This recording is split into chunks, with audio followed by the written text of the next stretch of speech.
একে electronics lab চ্যানেলটিতে সবাইকে স্বাগতম। আবারও একবারই কমেন্ট নিয়ে হাজির হলাম আমি আলামিন।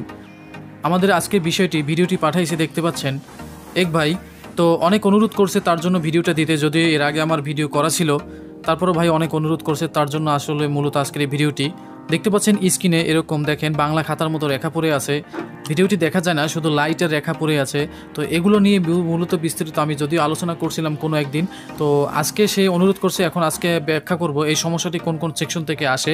চলুন ভিডিওটি শুরু করা যাক।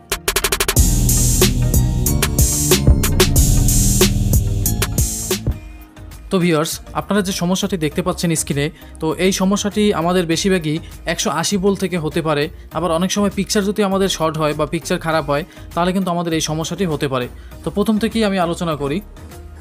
এখানে দেখতে পাচ্ছেন একটি ফ্লাইব্যাক। তো ফ্লাইব্যাকের আমাদের এখানে প্রথম পিন থেকে 180 ভোল্ট আসে। তো এই প্রথম পিন থেকে এখানে একটি ডায়োড আছে, এবং ডায়োডটা যদি খারাপ হয় এরকম সমস্যা হতে পারে।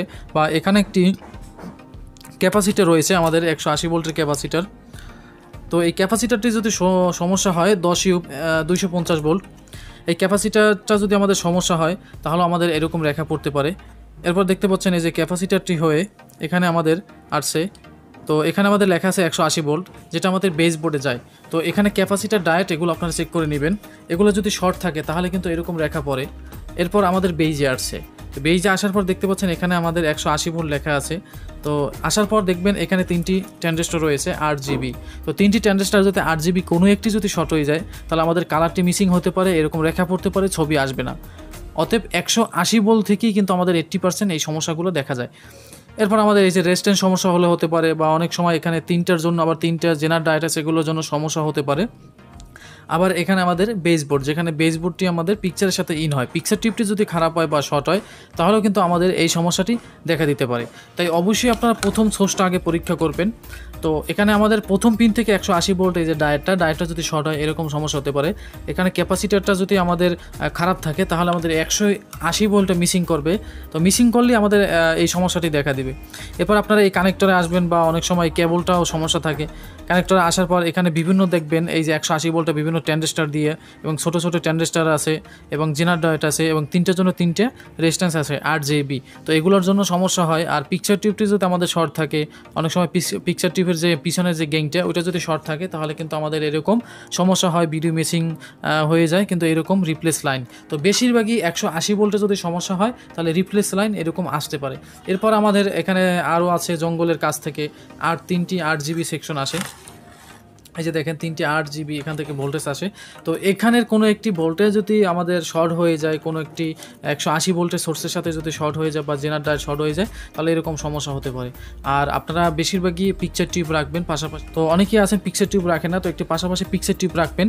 তাহলে পিকচার টিউব রাখার পর আপনারা সার্কিটটি ওই পিকচার টিউবে দেবেন, দেখবেন সমস্যা আছে কিনা বা পিকচারের সমস্যা আছে কিনা। এর পাশাপাশি এরকম আপনারা নতুন সার্কিট রাখবেন, যে সার্কিটটা আপনারা ইচ্ছা করলে অন্য একটা টিভিতে সেট করে দেখতে পারেন। অনেক সময় দেখা যাচ্ছে অনেক সমস্যা থাকে যেগুলো আসলে সার্কিটে। তো এগুলো পরীক্ষা করার জন্য অবশ্যই আপনারা ডাবল পিকচার টিউব এবং চিকন গ্যাং মোটা গ্যাং এই পিকচার টিউব রাখবেন, এবং সার্কিট রাখবেন মোটা গ্যাংয়ের চিকন গ্যাংয়ের, তাহলে আপনাদের কাজ করতে অনেক ভালো হবে। তো এই 2টা সমস্যার জন্য আমাদের আসলে এরকম সমস্যা হয়। তো আমি 100% শিওর আপনারা এই 180 ভোল্টটা চেক করবেন।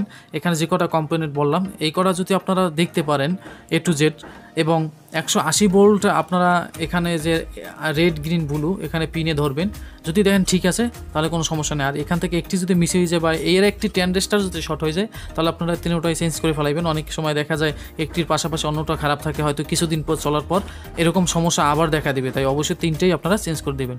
তো এখানে 180 ভোল্ট যে কোনো উপায় যদি শর্ট হয় তাহলে এরকম সমস্যা হয়। আশা করি আপনারা বুঝতে পারছেন। তো কষ্ট করে ভিডিওটি দেখার জন্য অসংখ্য ধন্যবাদ। বেশি বেশি এরকম উৎসাহ দিবেন, আর তত বেশি সামনে ভিডিও পাবেন। নতুন নতুন চমক দেখতে অবশ্যই চ্যানেলটির সাথেই থাকুন, আর বেল বাটনটা অন করে রাখুন সবসময় অ্যাক্টিভ থাকার জন্য। নতুন একটি চ্যানেল আছে, সেখানে গ্যাজেটের রিভিউ দেওয়া হয়, ওটাকেও আপনারা সাপোর্ট দিয়ে আসবেন। ডিসক্রিপশনে কিছু লিঙ্ক আছে, সেগুলো ঘুরে আসবেন। ধন্যবাদ কষ্ট করে ভিডিওটি দেখার জন্য। ভালো থাকবেন, আল্লাহ হাফেজ।